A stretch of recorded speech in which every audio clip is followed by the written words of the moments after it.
कि शिक्षा बिन मति गई, मति बिन गति, गति बिन नीति गई, नीति बिन धन, और धन के अभाव के कारण शूद्र बने। अगर व्यक्ति पे शिक्षा ना होगी तो उसमें दिमाग नहीं आएगा, और जब दिमाग नहीं होगा तो वो नीति नहीं बना पाएगा, और जब वो नीति नहीं बना पाएगा तो वो धन अर्जित नहीं कर पाएगा। जब वो धन अर्जित नहीं कर पाएगा तो वो कोई भी हो, किसी का भी, किसी भी जाति, किसी भी धर्म का हो, मेरा सगा भाई भी क्यों ना हो, जब वो शिक्षा नहीं ग्रहण कर पाएगा तो वो कमजोर और असहाय महसूस हो जाएगा। और जब कमजोर और असहाय होगा समाज के, परिवार के अंदर, तो वो होते होते उसकी पीढ़ी भी कमजोर और असहाय होते होते परिवार से अछूत हो जाएगी। तो महात्मा ज्योतिबा फुले की इस लाइन को याद करते हुए यूजीसी बिल के बारे में मैं बोलता हूं। देश के अंदर 131 member of parliament schedule caste के हैं, मगर सबको अपनी अपनी वोटों की चिंता है, और दूसरी पार्टी और दूसरे दलों के लोग हैं वो, इसके चलते जो है कोई इसके बारे में नहीं बोल पाया। ये यूजीसी बिल वैसे ही है जिस तरह से शंबुक की हत्या कर दी गई, जिस तरह से एकलव्य का अंगूठा काट लिया गया। मॉडर्नाइजेशन के दौर में पायल तड़वी और रोहित वेमुला जैसे होनहार बच्चों को मजबूर किया गया कि उन्हें अपनी जान देनी पड़े। इस देश के अंदर आज संविधान है, जो 2 किस्से मैंने आपको बताए वो मनुस्मृति मनुकाल के बताए, चाहे वो शंभुक हत्या हो, चाहे वो एकलव्य का अंगूठा काटने का हो। उस समय पे जेल नहीं हो सकती थी, मगर आज संविधान लागू। अगर आज कोई किसी को मारने की काम करेगा तो आज उसे जेल होगी, चाहे वो किसी भी जाति, किसी भी धर्म का हो। तो आज इन्होंने जो है बैकड्रॉप से दूसरा रास्ता निकाला है। ये लड़ाई और ये जो हम मीटिंग कर रहे हैं, हम ये रोटी कपड़ा और मकान के लिए नहीं कर रहे, ये हिंदू मुसलमान मंदिर मस्जिद बचाओ के लिए नहीं कर रहे, ये 5 किलो अनाज, साड़ी और 2500 रुपए या 200 यूनिट बिजली फ्री करने के लिए नहीं कर रहे। ये कोई वोट के लिए भी सभा नहीं हम लोगों ने करी है, वोट मांगने के लिए। ये कोई किसी को ज्वाइनिंग के लिए नहीं कर रहे। ये अगर मीटिंग हम लोग कर रहे हैं तो ये आने वाली पीढ़ियों को बचाने के लिए कर रहे हैं। मेरा पर्सनल तौर पे आज मैं आपको बताऊं, मेरा बहुत समय जब तिलक नगर के बारे में सुनता था, तो तिलक नगर में इसी शिक्षा के बदौलत बहुत सारे लोग, चाहे वो सी ग्रुप में ही थे मगर थे, पूरी दिल्ली के अंदर तिलक नगर का नाम था। और इसमें भी कोई दोराहा नहीं कि शिक्षा के साथ साथ जमीन भी ज्यादा थी। तिल्लोकपुरी में, मंगोलपुरी में, सुल्तानपुरी में 22-22 गज है, यहाँ 80 गज थी। इसलिए मेरा दिल से इच्छा थी कि यहाँ पे आऊं और कभी अपने जो है बुद्धिजीवी लोगों में बैठ के उनसे बात करूं, मगर आना बहुत जरूरी है, क्योंकि मेरे जैसे लोग नहीं निकलेंगे, आप जैसे लोग नहीं इकट्ठे होंगे तो समाज सच में बहुत पूरी से चला जाएगा। उसे अभी मिलना ही चालू हुआ था, उसे अभी बस मिलना ही चालू हुआ था थोड़ा थोड़ा, कि दूसरे लोगों के पेट में दर्द होने लगा। अभी तो हम सर थोड़ा सा घुटने चलने ही चालू हुए थे, अभी से ही जो है सारे सरकारी संस्थानों को बेचना चालू कर दिया। अभी तो हमने थोड़े से ही अपने घर मकानों पे जो है अपना बढ़ाना चालू किया था। वो जब था कि जितने दूसरे लोगों के गुसलखाने, इतने लोग हमारे जो है दौलत खाने। सही है, जितने में उनके जानवर बनते हैं उतने में हम लोगों को रहने को मजबूर रहना पड़ता है, जितने में वो मरने के बाद भी जो है दफनाए जाते हैं और हम जीते जी यहाँ रहने को मजबूर हैं। समझे, वो मरेंगे तो राजघाट जैसी बिगाओं की बिगा जमीन में दफनाए जाएंगे, हम मरेंगे तो भैया यहीं अपने छोटे मोटे में रह लेंगे। उनको मिलेंगे तो 250 गज का प्लॉट मिलेगा, हमें मिलेगा तो 80 गज, 22 गज और सब 12.5 गज हो गया, जिसमें जानवर भी पिछोंडा नहीं घुमा सकता। मजबूरी है।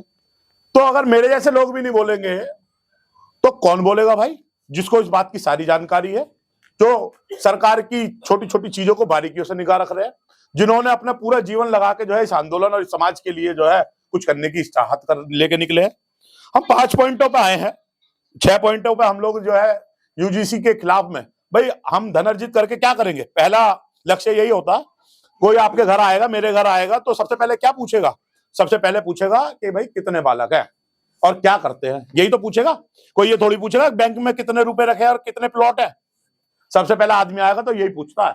और जब हमारे बच्चे स्कूल और स्कूल से निकल के कॉलेजेस नहीं जाएंगे, और जाएंगे तो हमें पता है कि रैगिंग के नाम पे, जाति के नाम पे, धर्म के नाम पे, कपड़ों के नाम पे हमारे बच्चों को मार दिया जाएगा और प्रताड़ित इतना कर दिया जाएगा, उनका मनोबल इतना गिरा दिया जाएगा, वो अगले दिन से जाएंगे नहीं। पवन द्रविड़ पंजाब के जो है कौमी गायक है, वो कहते हैं ज्योति मंजिल सही वो कभी देखी नहीं, तूने कॉलेज विच माथा कभी टेका नहीं। समझे, और सच्चाई भी यही है, हमारे लोग कॉलेज में तो माथा टेकते ही नहीं है। जो यहाँ पे आरक्षण की शुरुआत ही जो है कॉलेज से होती है। 10th और 12th में कोई आरक्षण थोड़ी मिल रहा है, वजीफा तो मिलता है, वो सबको मिलता है, मगर आरक्षण की शुरुआत जो होती है वो कॉलेज से होती है। और कॉलेजों में इनके इतना दम खुद तो रहा नहीं है कि माइके लाल इनमें इतना दम हो गए, कहते हैं कि कॉलेजों में SC ST OBC के लिए जो आना मना है। मंदिरों में तो कर सकते हैं, मगर कॉलेजों में नहीं कर सकते। देश के अंदर बाबा साहब डॉक्टर अंबेडकर का संविधान है। देश उन बाबाओं के आधार पर नहीं चलता, देश बाबा साहब डॉक्टर अंबेडकर के संविधान पे चलता है। तो इतनी तो हिम्मत है नहीं।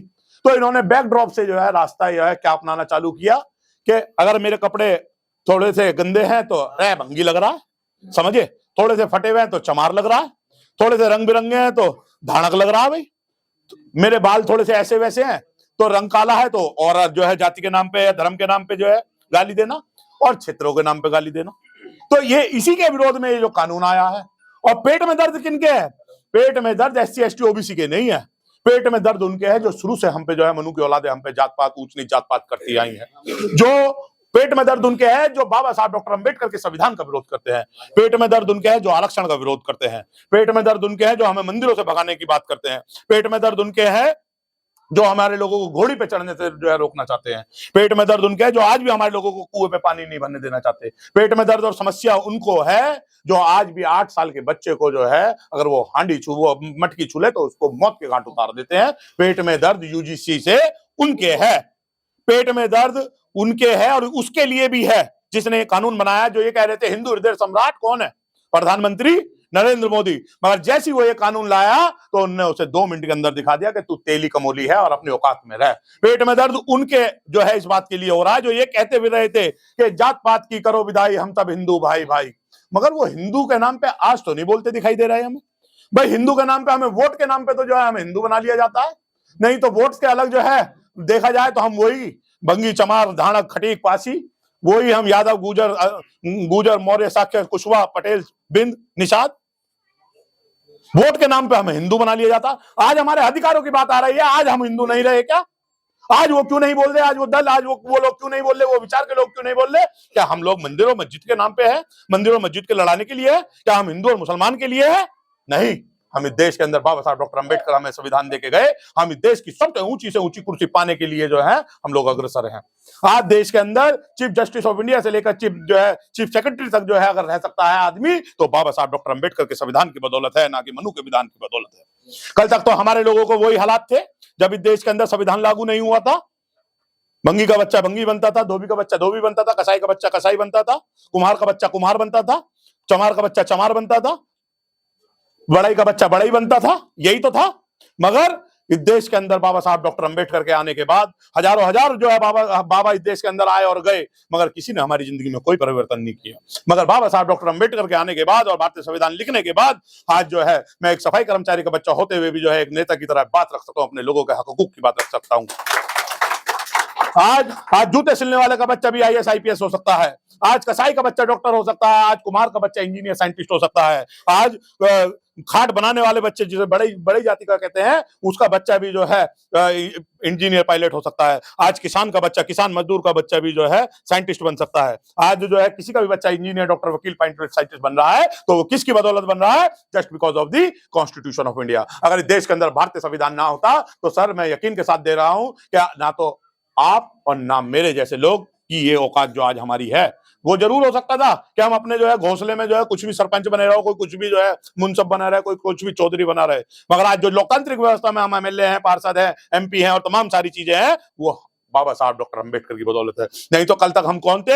हम कल तक झुग्गी झोपड़ियों में रहने वाले लोग थे, वही नाले के किनारे, वही जो है रेलवे ट्रैक के किनारे वाले, वही फॉरेस्ट की जमीनों पर रहने वाले लोग थे। और आज हम लोग जो है आज ऊंचे ऊंचे मकानों, महलों जैसे दिखने वाले मकानों में रह रहे हैं। ये किसकी बदौलत है? ये सिर्फ और सिर्फ बाबा साहब डॉक्टर अंबेडकर की बदौलत है। नहीं तो वो भी दिन थे हमारे सर जब हमने जूठन खाई थी, मरे हुओं का कफन ओढ़ा था और दूसरों के घरों से लाके जो है दूसरों के फिके हुए सामान को अपने घरों में लाकर अपने घरों की शोभा बढ़ाने का काम किया था। हम वही लोग हैं। मगर आज तो हम शोरूमों से पहन के लाके कपड़े पहन रहे हैं, आज तो हम गाड़ी घोड़ों में चढ़ रहे हैं। बाबा साहब डॉक्टर अंबेडकर को बैलगाड़ी में नहीं बैठने दिया गया था, मगर आज तो बाबा साहब डॉक्टर अंबेडकर की बदौलत हमारे जैसे लोग स्कॉर्पियो में चल रहे हैं। और तो और सूर का बच्चा और तो त्रिलोकपुरी से सुअर का बच्चा भी लाना पड़े तो उसको भी स्कॉर्पियो में डाल के ला रहे हैं। ये है तो सिर्फ बाबा साहब डॉक्टर अंबेडकर की बदौलत है। मगर जो इस देश के अंदर जो आज जिस व्यवस्था के लोग यो बैठे हैं वो इस देश के अंदर इसी व्यवस्था को खत्म करना चाहते हैं। उनको इस बात को जो है उनके दर्द होता है कि कल तक इसकी महतारी हमारे यहाँ पे जो है सफाई करने आया करती थी, गूठाने आया करती थी, और आज ये जो है उस सफाई करने के बदले दोपहर की रोटी मांग के ले जाया करती थी। मगर आज तो आज ये जो है, आज ये आईएएस आईपीएस बनने की बात कर रहे हैं, आज ये डॉक्टर इंजीनियर पायलट साइंटिस्ट बनने की बात कर रहे हैं। ये हुआ तो हुआ कैसे परिवर्तन? अभी आप बात कर रहे थे ना, चिंतन कर रहे थे कि कांग्रेस ने किसने क्या किया, ये बताया ना, कांग्रेस ही भाजपा है, भाजपा ही कांग्रेस है, समझिए, सगे भाई हैं। एक बैटिंग करता है, एक बॉलिंग करता है, एक बैटिंग करता है, एक बॉलिंग करता है, एक सांपनाथ है तो एक नागनाथ है। मैं अपने समाज के लोगों को कहना चाहता हूं कि हमारा घर आजाद समाज पार्टी है। हमारे महापुरुषों ने, हमारे पूर्वजों ने इस बहुजन आंदोलन को आगे बढ़ाने का काम किया है। एक आदमी ऐसा नहीं जिसने जो है भाजपा कांग्रेस जो है को बढ़ाने का काम किया हो। हमारे लोगों का विचार बाबा साहब डॉक्टर अंबेडकर के साथ था, ना कि सावरकर के और गांधी के साथ था। हमारे लोग बाबा साहब डॉक्टर अंबेडकर के आंदोलन के साथ थे। और मैं आने वाली पीढ़ियों से भी ये कहना चाहता हूं कि आज ये घर जैसा भी है, आज ये घर कच्चा है, पक्का है, पुताई कम है इस घर में, मगर ये हमारा अपना है। मैं भी आ गया और 10 लोग 20 लोग नहीं भी आए, यहाँ पे आ गए, बाहर का आगे बैठ गए। इसी तरह से हमारा घर भीम आर्मी और आजाद समाज पार्टी है। हमारा घर कांग्रेस और भाजपा नहीं है। वहां सिर्फ और सिर्फ हम दरी बिछाने वाले और नारे लगाने वाले तो हो सकते हैं, मगर मंचों पे बैठने वाले नहीं हो सकते। जिस प्रकार से ऊंची ऊंची कोठियों में हमारे लोग झाड़ू लगाने वाले, सफाई करने वाले और गेट कीपर तो हो सकते हैं, मगर उसके मालिक नहीं हो सकते। इसी तरह से उन सामंतवादी पार्टियों के अंदर आप लोग जो है एमएलए एमपी तो हो सकते हो, मगर आप उसके मालिक नहीं हो सकते। वो आपको पोस्ट तो दे सकते हैं, मगर आपको पावर नहीं दे सकते। अगर आपको पावर चाहिए, अगर आपको अपने समाज के लोगों का उद्धार करना है, अगर उनके जीवन में परिवर्तन करना है, अगर उनके आने वाली पीढ़ियों में जो है परिवर्तन के बारे में सोचना है, तो आपको बाबा साहब डॉक्टर अंबेडकर के आंदोलन को मजबूत करना पड़ेगा। नहीं तो बाबा साहब डॉक्टर अंबेडकर का जिस दिन का आंदोलन का अस्तित्व जिस दिन खत्म होगा, तो आप लोगों के घरों में जो है, मोहल्ले पड़ोसियों में जो दिखता है आपको, कोई आपसे ग्राम प्रधानी की वोट भी तो मांगने के लिए नहीं आएगा। आज तो चुनाव के नाम पे वो आपके बीच में आते हैं और किसी को बुआ कह के, किसी को फूफी कह के, किसी को दादी कह के, किसी को नाना कह के, किसी को अद्दा दे के, किसी को पौवा दे के, किसी को साड़ी दे के, किसी को चावल दे के, किसी को बिरयानी दे के, किसी को नोट दे के आपकी वोट को ले जाने का काम करते हैं। अगर जिस दिन ये वोट का अधिकार हमारा खत्म हो जाएगा, जिस दिन बाबा साहब डॉक्टर अंबेडकर का संविधान खत्म हो जाएगा, जिस दिन बाबा साहब डॉक्टर अंबेडकर का संविधान खत्म हो जाएगा, उस दिन से हमारी बस्तियों में कोई भटकने वाला नहीं है। जब ये लोग सरकारों के लिए, जब ये लोग उनके लिए ऐसे बिल ला सकते हैं जिनके पास हजारों हजार बीघे जमीन पड़ी है, जहां तक निगाह जाएगी, जहां तक रोशनी जाएगी, वहां तक उन लोगों की जमीनें हैं, उनके खिलाफ में बिल ला सकते हैं। साहब हम तो लोग ही क्या है, जिस दिन 80-80 गज के लिए भी ये जो है इसे खाली कराने के लिए भी बिल लिया है, तो वो दिन दूर नहीं। हमने सोचा था किसी ने कि देश के अंदर से जो है सरकारी नौकरियां, सरकारी तंत्रों को खत्म कर दिया जाएगा, किसी ने ये बात सोची भी नहीं थी, मगर आज आपकी आंखों के सामने हो रहा है। एक कहानी के माध्यम से बताता हूं। एक राजा था, उसने अपने सिर्फ और सिर्फ सपने में जो है अपनी सल्तनत को लुटते हुए देखा और हमला होते हुए देखा। वो रात भर जो है वो भयभीत हो गया। उसने रात को ही जो है पूरी की पूरी अपनी राज्य मंडली बुला ली, अपनी जो उसका मंत्रिमंडल था, और सारे जो है पूरे के पूरे जो है सैनिकों को जो है उस पे जो उनकी बॉर्डर लाइन थी उस पे खड़ा कर दिया। और महीना बीत गया, 2 महीना बीत गया। वो कह रहे भाई, गुप्तचर भी कह रहे हैं कि राजा जी ऐसी कोई बात तो हमें पता नहीं लग रही कि कोई हमला कर रहा हो, कोई कहीं से दिखाई नहीं दे रहा, मतलब बात क्या है, बताओ क्या बात है। उन्होंने कहा मुझे सोते हुए सपने दिखा के मेरा राजपाट छिन गया, मेरे लोग गुलाम बन गए, मैं इसलिए भयभीत हूं। एक वो राजा है जिसको सोते हुए सपना दिखाई दिया, और एक हम हैं जिनका खुली आंखों के सामने सारा राजपाट लुट रहा है और फिर भी जो है कुछ बोलने को तैयार नहीं है, फिर भी कुछ कहने को तैयार नहीं है। तो ये हमें इससे अंदाजा लगाना चाहिए, संदेशा लगाना चाहिए कि हम कहां जा रहे हैं। 6 पॉइंटों को लेकर हम लोग आपके बीच में आए हैं। 11 तारीख को हम यूजीसी के विरोध में जो है अपने लोगों का, देखो गोली खा सकते हैं हम। 2 अप्रैल 2018 वाले मामले में भी हमारे 13 बच्चों ने शहादत हुई, जिसकी वजह से आज हम सब लोग सुरक्षित अपने घरों में बैठे हैं। हम लोग गोली खा सकते हैं, मगर अपने अधिकारों से समझौता नहीं कर सकते, किसी भी अपने अधिकारों को जो है लुटते हुए नहीं देख सकते। 1 तारीख को केंद्र द्वारा जितने भी जो है बैकलॉग खाली पड़े हैं, हम लोग उसके विरोध में जो है जंतर मंतर जा रहे हैं।